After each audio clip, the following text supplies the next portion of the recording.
This is just a few questions from Chicago. I'm your host, Marc Sims, and I have Brian Mullins on the phone. Brian Mullins is an activist here in Chicago. What's up, Brian? Hey, how you doing, Mark? How you doing? Yeah, you're always good. So let me just go with this question for you.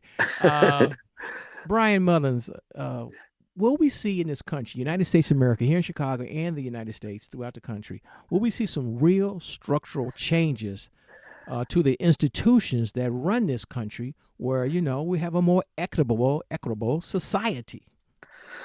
Well, Mark, that is the $1 million question. I don't believe at this point in time I have seen or heard anybody discussing true systemic changes in any of the institutions, from the police to the state's attorney's office, or to any of the social service aspects, from housing to mental health, or addressing poverty itself, which is the root cause of all the situations I think we're bubbling up.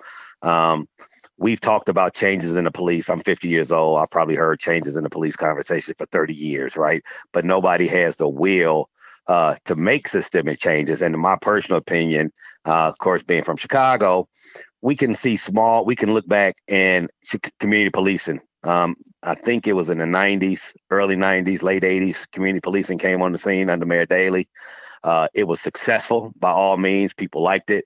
But it was destroyed. And why was it destroyed? Because Mayor Daley had a personal argument with a black pastor, and he started taking all the money out of the program, right? And so it takes political will. Somebody's going to have to want to change. And I'm not sure that these arguments or people we see at the forefront are the individuals that really care about systemic change in the police department. We have over 100 years of police neglect in Chicago. Um, we need, if you really want to get rid of problems, you need to fire 4 or 5 thousand police officers. I mean, even when you go to the fact of the hiring of the police officers, 82% of police officers in Chicago are white or Hispanic, right? And they come into our neighborhoods like the Gestapo. I had I was just talking to a friend of mine who's Palestinian yesterday, and I told her I feel like we are Palestinians in the West Bank. We have white and Hispanic officers that come in our neighborhood, arrest us, harass us, pull you up against the wall, you know what I mean, with no rights. So one of the simple solutions, which nobody I remember suggesting this to Eddie Johnson, why don't we put more black officers or all black officers to patrol black neighborhoods? That alone, even though black members of the police are still police in that theory, right? But what they probably would do is simple to me, at least. You will then look at that black boy. You know that could be your son, your nephew, your cousin, right? And you'll be less likely to shoot them, which is why you don't see a high propensity of black officers shooting black kids. That's a simple solution, right? But they don't do anything towards those solutions. So I'm not. So to answer your question, I don't believe there's any systemic conversations taking place. They're all emotional conversations. So I'm not expecting anything to be changing anytime soon. Let's move, Brian Mullins. Let's move from the police to education because that's my wheelhouse, if you will. Right, Do right, you right. think the education in Chicago, education system in Chicago and throughout the country, are Okay. going to innovate? Because most students are not going to get a 4 year degree. Correct. A lot of these jobs that are happening now are going to go away with all this automation and artificial intelligence. A lot of jobs Correct. that were here 30, 40 years ago are gone. So, Right. do you think the public Right. schools are really preparing the average students for the jobs or their own business of the future? At this point, unequivocally, no. CPS has not put any money or programs in place in order to change us into a career vocational mindset, which I believe that construction, high end technology should be put into all these schools. It was funny. I was having a conversation with somebody. We look at starting in 2000 when under Mayor Daley, Arnie Duncan was the CEO of public schools. They have turned around or closed 200 schools on the south and the west side since 2000, 200, and they put a number to that. 71,269 kids were displaced, right? It's not a rocket science to say those are the same misplaced and displaced youth that we're now dealing with at 25 to 30 years old, right? And it all became, on that guise of school reform. So we've already been through 20 years of school reform under multiple presidents and secretary of education, all from race to the top, all these reforms. We've seen in Chicago public schools more corruption. We've seen the budget inflate up to $8 billion a year for public education, while black schools are failing all over the place. We look at, I think the numbers were somewhere around 57% of kids are not engaging on this e-learning environment right now, right? And so again, that all roots in poverty, in my opinion, because now what we're doing is we're changing the narrative. It's what they always do.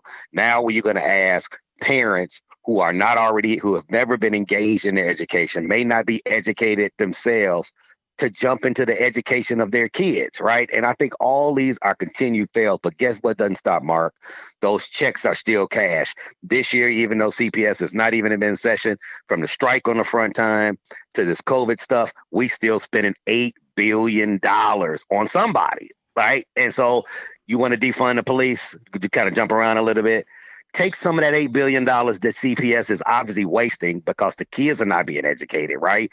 We don't see this happen. This is what I believe is going to happen in education, Mark, real fast. I think they're going to ride out this e-learning. Once they, just like they started in 2000, we know that there are underutilized schools. So the depopulation of Black Chicago is causing less and less capacity in these schools. So you have all these schools that are pretty vacant, and so the attendants are there. I believe we're going to hear in the fall, we're going to have a heavy e-learning environment that is going to allow the mayor to come in and justify closing another 50 to 100 schools under the guise of consolidation. And it's going to sound great. And people are going to say this is a great move. But guess what it does? It further destabilizes the Black community, and the kids are not getting the quality education. You have a very few schools, period. My son goes to Gwendolyn Brooks. We can look at Lynn Bloom. Those schools have kids in there. I think it's like 70 to 80% poverty, kids from poverty, households. My belief is that we need to bring all of our schools up to that level, but we got to have an honest conversation about it, right? We probably do need to consolidate and close some of these schools, right? But we shouldn't allow people that don't look like us to make those decisions. No, I say that because I think there needs to be some real innovation in public schools. You have all this algorithms, all this AI. Sure. How come we can't? I'm not saying you to get rid of the teachers. I'm not saying that. Sure. But you should be able to teach a child to read and write, speak, and then eventually do some vocational training, because most students of some sort, because most students are not going to get a 4-year degree. Some are only going to get a 2-year degree. But we shouldn't have this education deficit with all this computer technology and all these smart people out here. When is the teachers union and the administration of the city of Chicago are going to start doing some real education innovation? Well, Mark, and to your point, I agree with you 100%. And to that point, you would think with all the hubs in Chicago, so we have major Fortune 500 companies, we have organizations like World Business Chicago, we have the connects. But for some reason, we can't connect the public school students to all these jobs that are supposedly available. You got manufacturing jobs. You have, construction industry is a whole nother beast because they've pulled it completely out of our schools, right? So you have all this potential. What you don't have is the political will or somebody that cares enough to sit back and say, I need you to link these fifth graders to what we can read and know are the jobs of the future coming down, especially in our area, right? You can go in and talk to manufacturing companies and talk to tech companies and say, hey, for your growth patterns, what type of employment are you going to be looking for? And we should be inundating our kids with that information. But then again, we also need entrepreneurs, right? So if I'm jumping off to the side, we see all this money floating around now, especially the mayor and them. The mayor always throws out all these programs. We need to create Black entrepreneurship and allow these products and ideas of people to flow. I mean, I'm in technology, right? In computer science. These kids now, my own son, I have my 15-year-old, he learns most of the stuff he knows. He reads, he goes online to YouTube and on online tutorials. He's taught himself how to code from online tutorials. So it's not so difficult. I think that we just have to push our children to that instead of acting like they can't grasp it. The quicker you teach kids about technology, the quicker they grasp it and they can grow with it. Brian Mullins, I'll see you on the social media. I can't thank you enough for being a guest on the show. You the man, man. Yeah, appreciate it, man. Appreciate it. Anytime, Mark. Appreciate the time.